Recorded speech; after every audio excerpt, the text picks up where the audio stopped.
BEd online classes में आपका स्वागत है। जैसा कि मैं आपको बीएड फर्स्ट ईयर का fifth paper education policies school leadership and management पढ़ा रहा था। इस पेपर में पिछली कक्षा में हम लोगों ने फर्स्ट यूनिट का जो हमारा सेकेंड लास्ट पॉइंट था, राष्ट्रीय शिक्षा नीति या जिसे हम न्यू एजुकेशन पॉलिसी या जिसे एनईपी नई राष्ट्रीय शिक्षा नीति 1986 कहते हैं, इसको हम लोगों ने पिछली कक्षा में पढ़ना शुरू किया था। इस राष्ट्रीय शिक्षा नीति या नई शिक्षा नीति इसे हम कहते हैं, इसकी भूमिका, इसके ऐतिहासिक बैकग्राउंड और क्यों ये शुरू हुआ, कैसे शुरू हुआ, इसके पीछे की जो भूमिका रही है, इसके बारे में पिछली कक्षा में हम लोगों ने पढ़ लिया था। साथ ही उसी क्रमांक के अगली कक्षा में हम लोगों ने पढ़ा था कि कैसे राष्ट्रीय शिक्षा नीति या नई शिक्षा नीति 1986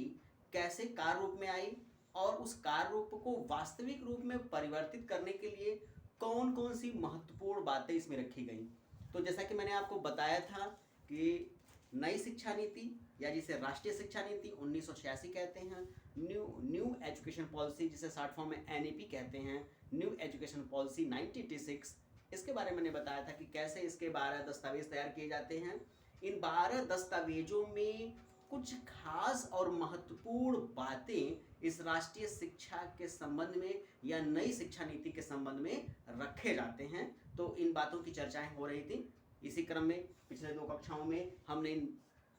इनको जो 12 भागों में नई शिक्षा नीति को बांटा गया था या राष्ट्रीय शिक्षा नीति 1986 को जो बांटा गया था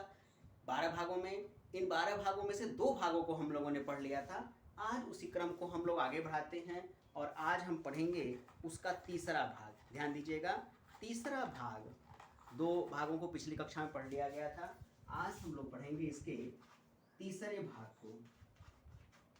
तीसरा भाग, ये जो तीसरा भाग इसका है, ध्यान दीजिएगा, जो विशेष बात है इसलिए मैं उसको लिखना चाह रहा हूँ। जो इसका तीसरा भाग है वह है राष्ट्रीय शिक्षा प्रणाली। ध्यान दीजिएगा, राष्ट्रीय शिक्षा प्रणाली,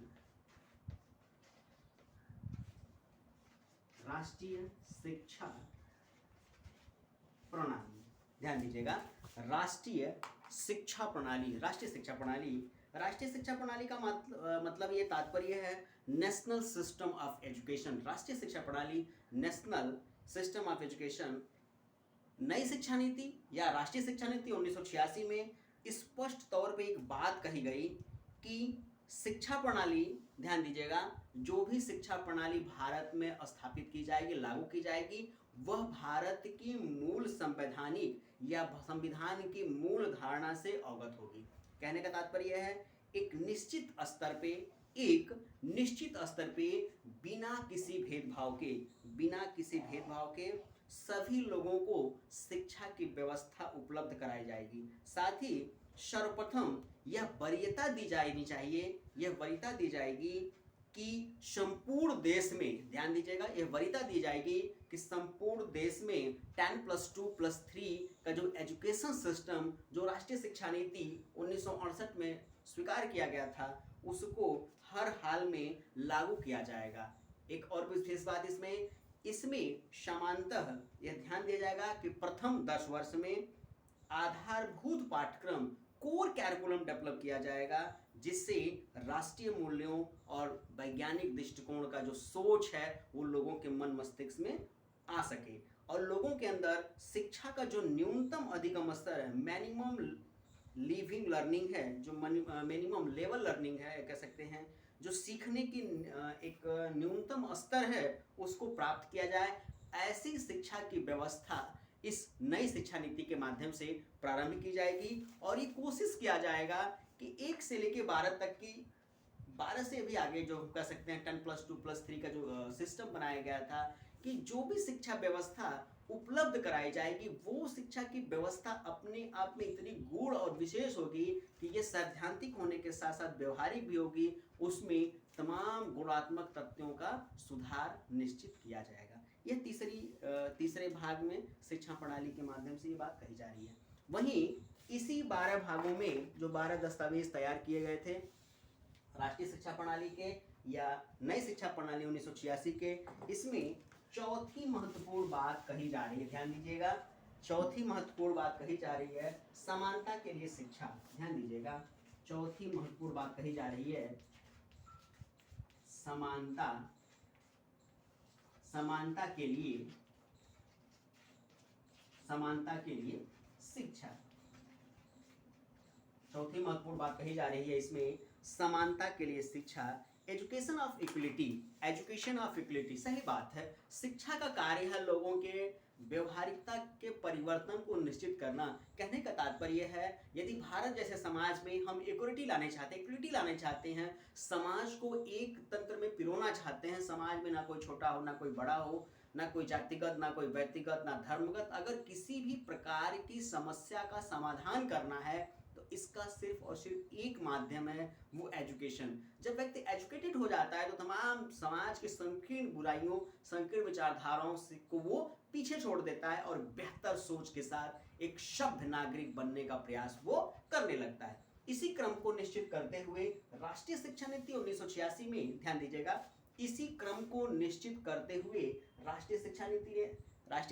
1986 ने, या न्यू एजुकेशन पॉलिसी से एनएपी शॉर्ट फॉर्म में कहते हैं, 1986 ने अपने 12 दस्तावेजों में चौथी बात यही रखी कि समानता के लिए शिक्षा, कि इक्विलिटी ऑफ एजुकेशन, ऐसी शिक्षा दी जाएगी जो लोगों को समान होने का अवसर दे। और ये बात ही कहा गया कि शिक्षा के क्षेत्र में, ध्यान दीजिएगा, दो महत्वपूर्ण बातें इसमें शामिल हैं। ये भी कहा गया कि समाज के साथ साथ शिक्षा के क्षेत्र में जो विषमताएं हैं, विषमताएं मतलब जो कमियां हैं, जो वीक पॉइंट हैं, उनको दूर किया जाना चाहिए। और समाज में, ध्यान दीजिएगा, और समाज में महिला, अनुसूचित जात, अनुसूचित जनजात, पिछड़े वर्ग, अल्पसंख्यक वर्ग, विकलांग वर्ग, ये तमाम ऐसे वर्ग हैं जो समाज की शिक्षा की व्यवस्था में अभी अपनी पूर्ण भागीदारी सुनिश्चित नहीं कर पाए हैं। इनको हर हाल में आगे बढ़ाने का प्रयास किया जाएगा, यहाँ तक कि वो बालक, वह महिला, वह SC ST OBC जो किसी कारणवश प्रारंभिक अवस्था में शिक्षा नहीं ले पाया है, यदि वो प्रौढ़ हो चुका है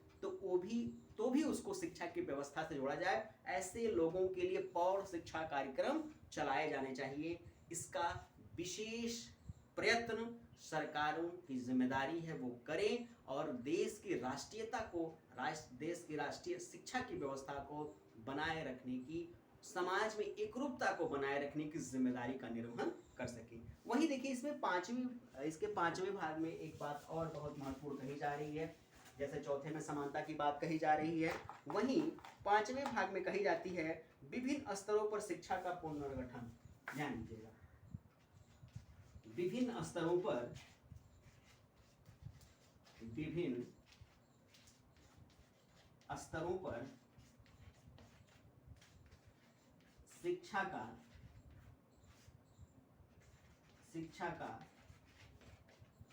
पुनर्गठन, विभिन्न स्तरों पर शिक्षा का पुनर्गठन। कहने का तात्पर्य है, ध्यान दीजिएगा, विभिन्न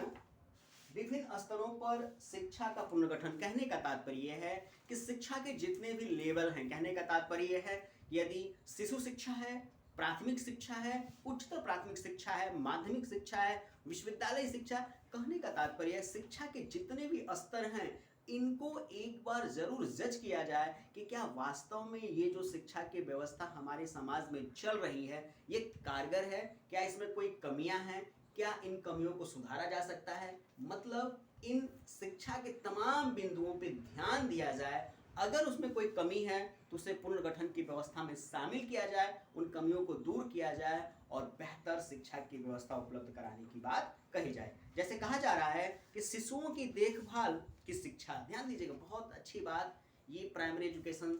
से पहले की जो शिक्षा होती है, जैसे वो शिक्षा जो हम आंगनबाड़ी के माध्यम से प्रदान करते हैं लोगों को, कि शिशुओं की देखभाल की शिक्षा, recognition of the education of the different stage, early childhood care the education, शिशुओं की देखभाल की सुरक्षा, जैसे प्राथमिक से पहले की शिक्षा, यानी हम कह सकते हैं पूर्व प्राथमिक स्तर पर शिशुओं के पोषण, प्राथमिक स्तर पर बच्चों के रुचिपूर्ण क्रियाओं, यहाँ तक कि माध्यमिक स्तर पर उनके निर्धारक गतिविधियों, उनके स्थापित विद्यालयों, उच्च स्तर पर खुले विश्वविद्यालयों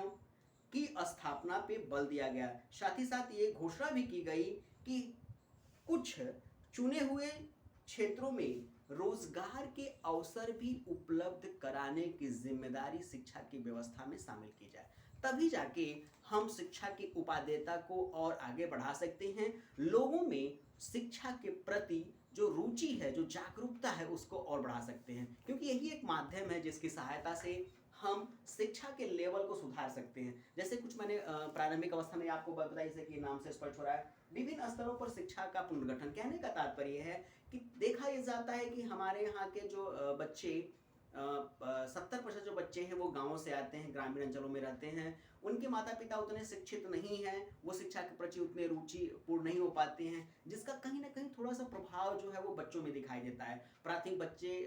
स्तर पे बच्चे नॉमिनेट हो जाते हैं, एडमिशन तो ले लेते हैं, लेकिन ना तो वहाँ उन्हें बैठने का तरीका पता है, ना कापी किताब को खोलने का तरीका पता है, ना उसको सुरक्षित रखने का तरीका पता है, ना ही वो अपने काम के प्रति जिम्मेदारियों का निर्वहन कर पाते हैं। तो एक समस्या उत्पन्न हो जाती है कि कुछ समय के बाद इन बालक बालिकाओं में शिक्षा के प्रति अरुचि उत्पन्न हो जाती है। इसलिए कहा गया कि अगर बालक को प्रारंभिक अवस्था से यानी प्राथमिक शिक्षा में जाने से पहले यदि शिक्षा की व्यवस्था में, जिसे आज की भाषा में हम प्री नर्सरी भी कहते हैं, जोड़ दिया जाए, तो उस बालक बालिका के अंदर, उस छोटे से बच्चे के अंदर शिक्षा के प्रति उसकी जो रुचि है, जो जागरूकता है, वो बढ़ जाएगी। और जब वो रुचि लेना शुरू करेगा, किसी काम में इंटरेस्ट लेना शुरू करेगा, पढ़ाई में वो रुचि लेना शुरू करेगा, तो आगे दिन पर दिन वो अपनी पढ़ाई को बखूबी करता चला जाएगा और एक बेहतर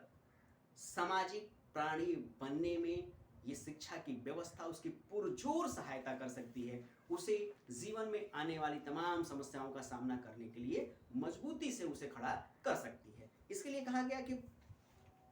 पूर्व प्राथमिक स्तर पर शिशुओं के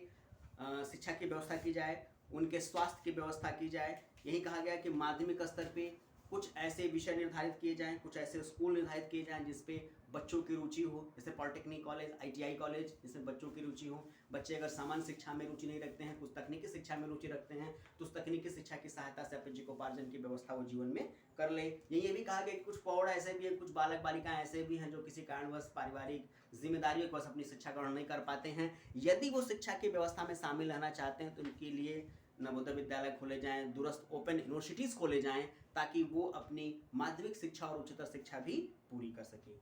और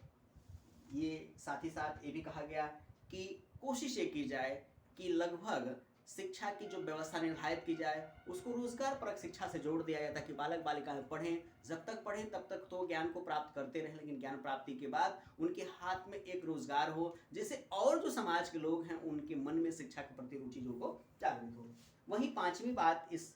भाग में कही जा रही है, ध्यान दीजिएगा, पांचवी बात कही जाती है, पांचवी बात कही जा रही है, छठी बात कही जा रही है तकनीकी एवं प्रबंधन शिक्षा। ध्यान दीजिएगा, छठी बात तकनीकी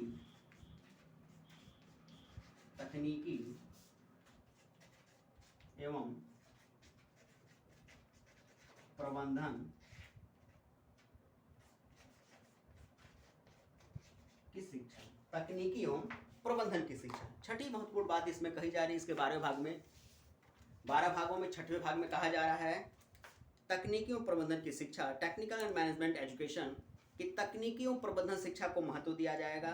और इसकी समुचित व्यवस्था की जाएगी, ताकि कोई बालक बालिका अगर सामान्य शिक्षा में उसकी रुचि नहीं है, अगर तकनीकी शिक्षा में उसका जुड़ाव है, तो उस बालक बालिका को तकनीकी शिक्षा के माध्यम से शिक्षा की व्यवस्था में उसे बनाए रखा जाए और उसके रुचि के हिसाब से, उसके तकनीकी बिंदुओं के हिसाब से, उसके मानसिक तकनीकी व्यवस्थाओं के हिसाब से उसको उसी क्षेत्र में, तकनीकी के क्षेत्र में विकास कराया जाए, शिक्षा दी जाए, ताकि वो अपने उस रुचि का लाभ अपने जीवन को बेहतर बनाने के लिए कर सके। तो ये कुछ खास बातें जो इस भाग में कही गई वो मैंने आज आपको बताई। आज की कक्षा में इतनी ही। 6 बातें जो महत्वपूर्ण और भाग छूट रहे हैं इसकी चर्चा हम लोग अगली कक्षा में करेंगे, जो इसके बाद 7वीं बात से हम अपनी बात अगली कक्षा में शुरू करेंगे। इस कक्षा के लिए बस इतना ही। धन्यवाद।